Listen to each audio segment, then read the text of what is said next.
Welcome. My name is Alan Clelland. I am Vice President of the Board of Management of the City of Pasadena's Community Access Corporation, PCAC, and a 25-year resident of the City of Pasadena. PCAC is the parent body of Pasadena Media, which operates the city's community access television channels. I'm pleased to be the host of this, the 9th of Pasadena Media's monthly On the Move podcasts, exploring mobility issues in the City of Pasadena. Now, our goal here is to provide information to our community on current issues of interest, present new ideas, and take an occasional look at Pasadena's history and so understand how we got here. This month's episode takes a look at a company headquartered here in the heart of Pasadena, which is having a worldwide influence on the design and production of large electric vehicles, yes, trucks and buses. The firm, BYD RIDE, is represented on today's episode by RIDE's Senior Communications Director, Frank Girardot.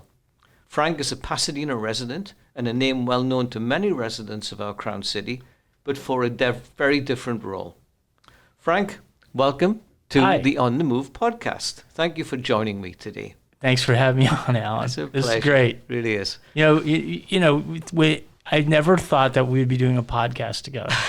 we golfed that one time in Florida where we had all the alligators and stuff, and that's a memory that is burned in my mind. That was quite something, yes. Yeah. Yes, it really Forever. was.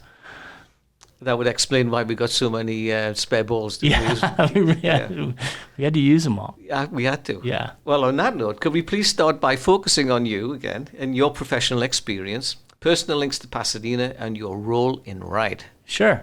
Thank you. Apologize for taking the detour.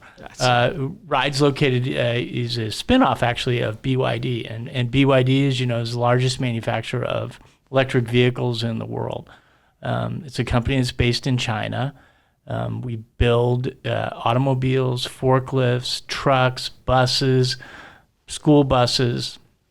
Here in LA County, we have a manufacturing facility that employs about 700 folks. Building primarily school buses and transit buses and some trucks. And I've been working there since 2019, primarily in the communications department.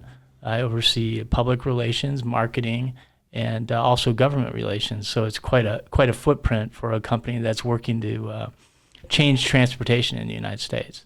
Absolutely. So that sounds like quite a facility there in Lancaster. Well, it's big. It's about 550,000 square feet. 550,000 square feet. I like to think of it like it's a giant football stadium. It's so big. I mean, the buses are big. We make 60-foot buses, and just think about like 60 feet. That's as big as a couple of patios put side by side. We can talk about the different types of buses Sure. that you do, because I was surprised to hear the range that you have there. I was also surprised that Lancaster has a very special relationship with the local prison. Could you explain that? Sure, absolutely. So what we do is we have a union workforce, and we've signed a community benefits agreement with the union that provides for access to employment for those that what we would say face traditional barriers to employment. So Lancaster has a couple of prisons. And a lot of times men come out of there and they don't have a lot of job skills. Mm-hmm. So, we welcome folks with open arms and give them job skills to give them a leg up and hopefully, keep them out of the system and point them on the right path.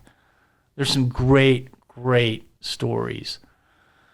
We have one gentleman who, for example, grew up in a single-parent household and his mom lived in a variety of situations that nobody would want to live in, in the back of somebody's house or in a garage or in a motel room or sometimes in a car. And that's how he grew up.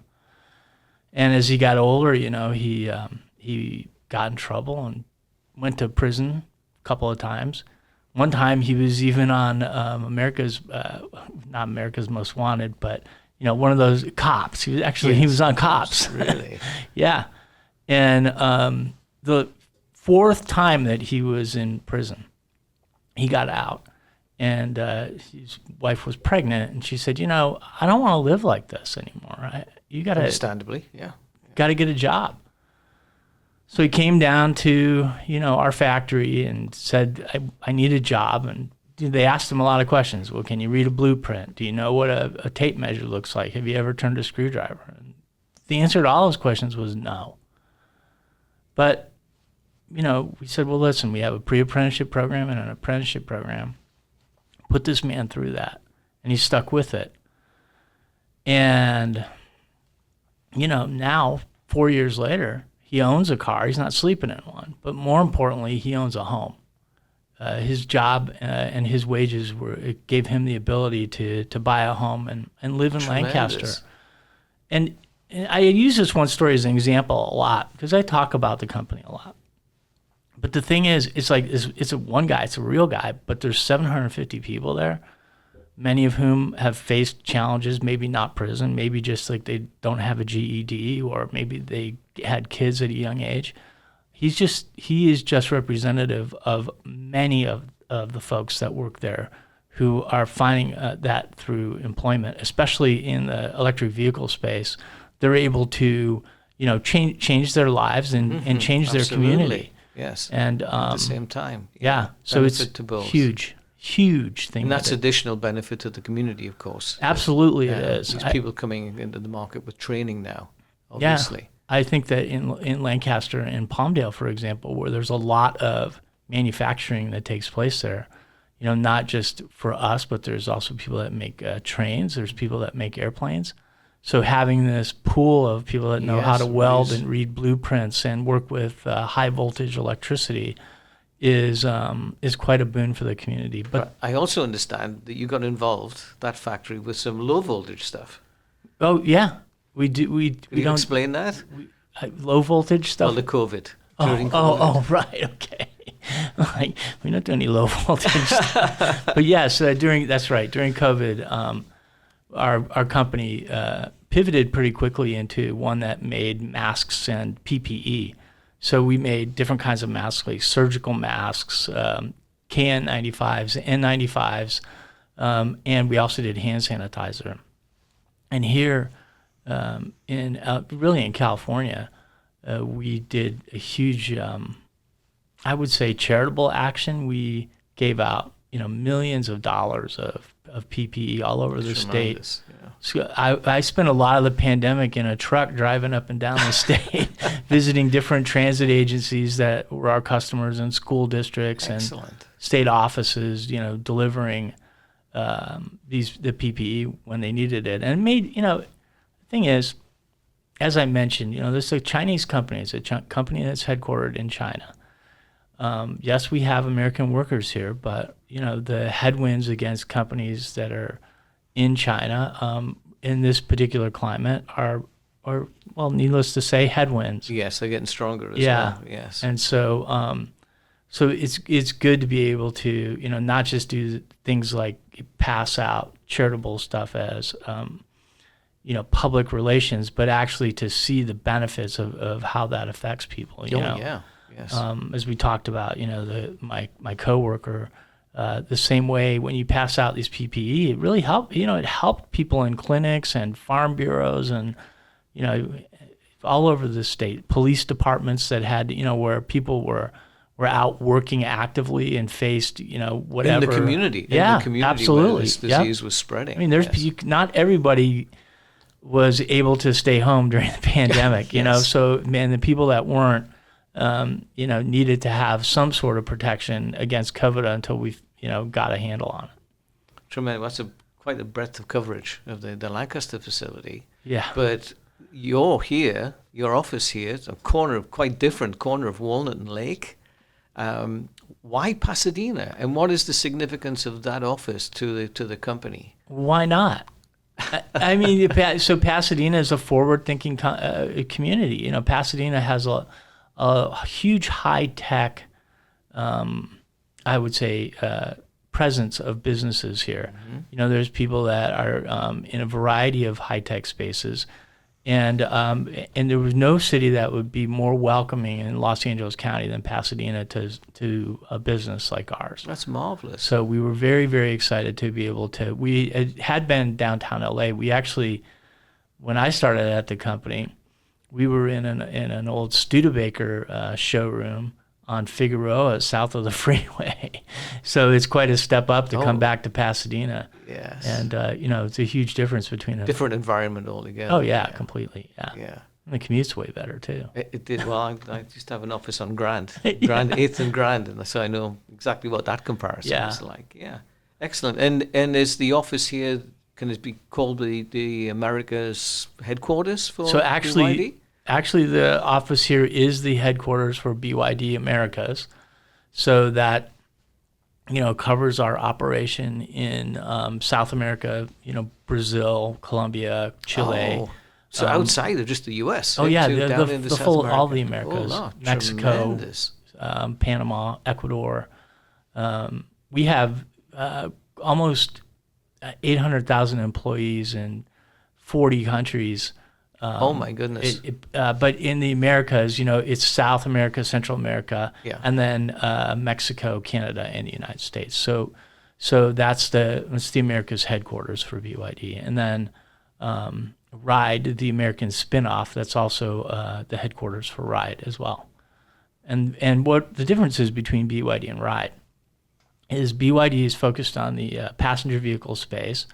Not here in the United States. We don't sell any cars here in the U.S. and don't have any plans to anytime soon. And RIDE, what RIDE does is make the big trucks, big buses, and school buses to serve transit agencies, school districts, and some commercial customers that are looking to electrify and lower the number of or the volume of particulate emissions that their vehicles emit. And you have different types of school bus? Actually, we do, yeah. So there's 3 different kinds. You probably see the little kind of passenger bus that's mostly for ADA type of compliance. Uh-huh. We make those, and then we also make the bigger ones with the big flat nose that schools often call an activity bus. Uh-huh. And then the third type of bus that we make is called a conventional bus. That's like a longer bus with a big nose. You see all those around Pasadena. Me. Yeah. We have names for them, so they're easy to remember.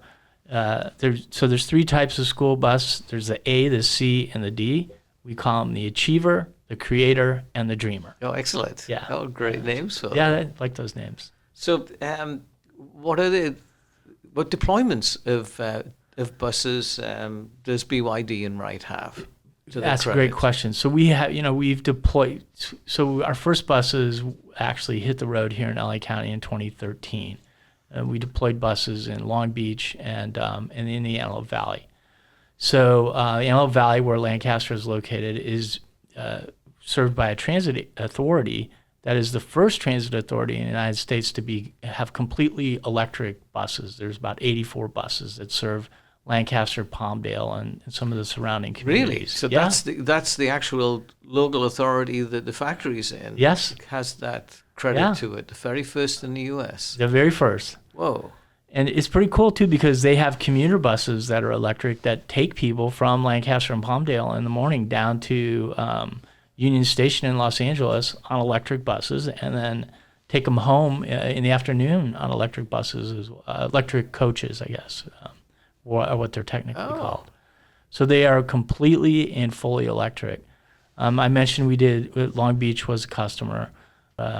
We have one of the nation's first all-electric BRT lines that we're responsible for building. That's Bus Rapid Transit. Yeah. That's in Indianapolis, Indiana. It's quite cool. It drives through past the Capitol there, and there's 2 actual lines. We had the Biden administration out there in September doing a ribbon cutting on that. Was pretty exciting. Are these bus-only lanes as well? Bus-only lanes, actually, and what's great is that they're bus-only lanes in the middle of the thoroughfare. So you load on these with doors on either side, and you load on them the same way you might a subway. and then they have priority lanes that take them through the city. So they've been very well received in Indianapolis. Excellent. And they're really, people are concerned about the future of public transit, and rightfully so. I mean, we see a lot of the things that people face in terms of, ridership levels being affected by crime and all kinds of other things. But I think when communities like Indianapolis invest in modernizing the transit and the role of transit, then you actually do see a benefit to the community, and that's a great example of it. We have buses that serve airports like Kansas City Airport. We have buses that serve people going out on the steamboat ferry in Martha's Vineyard. We have school buses in Ventura County and Sacramento. We've done recently did a really great school bus project in Oakland, where we built 76 of the smaller buses that serve the Oakland Unified School District. Mm-hmm. They're what they call V to G capable. Oh, vehicle to grid. Yeah, vehicle to grid. Uh-huh. That's right. The electrical grid, power grid. Yeah. Yeah. So it's really cool. You plug in the bus, it services the kids, it comes back, and then it can give its residual power back to the grid. Right. And there's now these went in over the summer, I think, I want to say in July. But since then, there's a measurable amount of power that these buses have returned to the grid, at least in megawatts. So that's really the future. That is tremendous. I mean, we talk about resilience, and that's a key part of resilience in the future, because you don't know when the power lines are going to go down.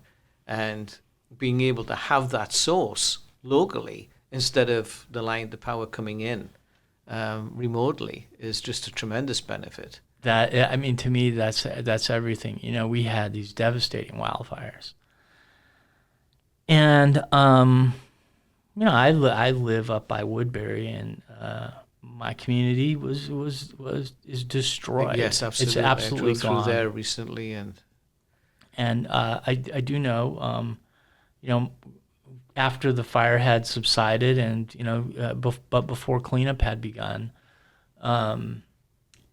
there was a lot of these Tesla Cybertrucks that were up and around, like around the sheriff's station or around the fire station. And it occurs to me that that's great. Thank you, Tesla, for donating those trucks. But what if we had them in the community already? Mm-hmm. Like the school buses that do V to G or V to X. Like where you could plug it into directly to the sheriff's station or directly into the emergency operations center. It is a piece of resiliency, I think, that communities in California especially are going to need to look at. Oh, it would become an essential part of emergency planning. Yeah, absolutely. Yeah. Yep.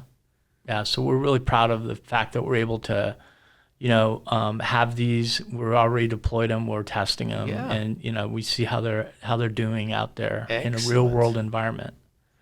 And of course, they have to be charged. Any special aspect of charging to them? Do they take a long time to charge, or? Well, you would think like a giant bus or a giant truck would take 8 hours to charge, but in reality, no more than 3 hours for most vehicles of the large kind to charge. That's to get to 100%. A lot of communities, Indianapolis is one good example. They use inductive charging, so the buses. Really? Yes. So this is where there's a section of roadway that when the bus drives over it, it gets charged. Exactly. Yes. Yeah. So instead of having to park, it can be charged while it's actually driving around. No, it has to park. It has to park. But still. If you park at a bus station. Yeah. Oh, of course. And let's say it's a depot. In fact, Wenatchee, Washington does this. They do it really well. They have a depot. Bus pulls into the depot. The driver gets a 20-minute break. The bus is charging while it's at the depot, so like an opportunity charge. And then, it can go back around and do its cycle. Some of those buses, that have maybe a 150-mile range on a single charge are doing 300 miles a day because they're able to opportunity charge during charging. Yes. It's just there for them. Yep. Yes. I think LA Metro is going to do opportunity charging also, but they're going to do it with an overhead, what they call a pantograph type of charger. Oh, okay. So like on the Silver Line and the Orange Line, which will be BRT lines, they're going to, I assume, implement some kind of program like that. I was going to mention that we're hoping, with going back to the BRT, we're hoping to see BRT here coming into Pasadena, and that's pretty exciting stuff. But it sounds as though you're already doing projects with Metro. So we've done some test projects with Metro, and obviously we're always working with them. We've just deployed the last of 130 buses to LADOT. Oh. So when you go down to Chinatown, and especially because that's the first thing you see when you get off the freeway here from Pasadena, if you're around downtown LA and you see the Dash bus, or up at Griffith Park too, those are all electric. They're all electric now? Here in Lancaster. Really? Oh, congratulations. That's tremendous. They're the green ones. The old ones are blue and white. You got to look for the green ones. Look for the green Dash buses. Okay, then. We'll look out for that. I'm going to give it a try.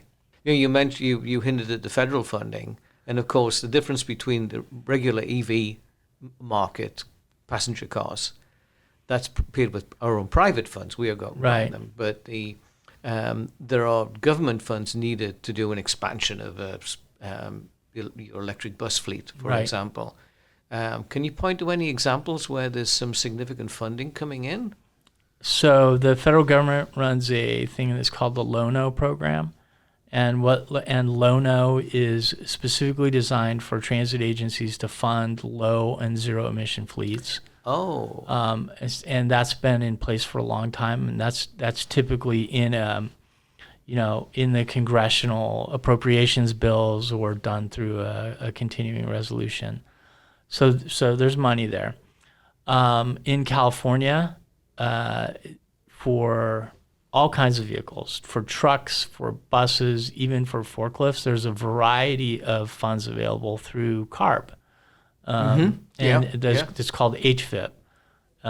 So those funds have been super helpful in getting especially school buses to be early adopters. School districts to be early adopters of school buses. But they've also been helpful in getting ports to adopt, like clean trucks, the off-road type of trucks that move freight around in ports. And in some cases, they've been helpful to large drayage operations like Amazon or Budweiser or even Walmart. So you have some federal funds through Title 49 that flow into transit. You have some state funds like HVIP that comes through CARB. Then a lot of the Air Resources Boards, not the Air Resources Board, but the AQMD. A lot of the local AQMDs have funds also that they call the Carl Moyer program. So, agencies, transit agencies, school districts, others are able to access those funds. Now, California is kind of a model for a lot of other states because a lot of other states have similar types of programs. Maybe they don't have the same kind of money, but even states like Wyoming, which are big oil states, have some funds set aside for a vehicle electrification. In the school bus space, there's a program called this Clean School Bus Program. That was part of the IRA bill out of the Biden administration, or the IIJA. I can't remember which one. Don't hold me to which one it was, but it's one of those two. It's one of those bills, yeah. $5 billion program to electrify school bus fleets across the U.S. Oh, goodness. That program has been a series of grants and rebates for districts and contractors and others involved in the school bus business. And what it's really done is it's helped school districts piece together what they need with the utility, the OEM that makes the bus, or the contractor that provides the service. And there are districts all across the U.S. now that are very close to being fully electrified, and some here in California too. So amazing the progress that's been made. It's going really quickly, and these kids, you ask about the future. These kids will have been riding in electric school buses for 12 years or 13 years by the time they go to college, and of course by the time they become decision makers, electric vehicles will be something that they're so familiar with. Why would anybody want to ride in something that's that noisy? I think so. Yes. Yeah. Excellent. So that's the future. A great combination of advances with the vehicles and even the bigger vehicles, because there's been a barrier, obviously, for expansion of large trucks into the EV field because the batteries get so big and heavy. But it sounds as though the technology is changing, and we're seeing that in these different types of school buses, and that's a very positive outlook into the future. Tech's changing for sure. The energy density in batteries is getting more dense even as the batteries are getting safer. Yeah. I think the big barrier to freight hauling is still range. And, everybody's working on that. Tesla has a large, like a Class 8 type truck, like a semi type cab that they say has a range of 500 miles, fully loaded. So, I think we're all approaching that inflection point where it's not going to make much difference in terms of range and in terms of safety, if it's a battery electric or if it's diesel or natural gas. And then really it's going to come down to a matter of cost, reliability.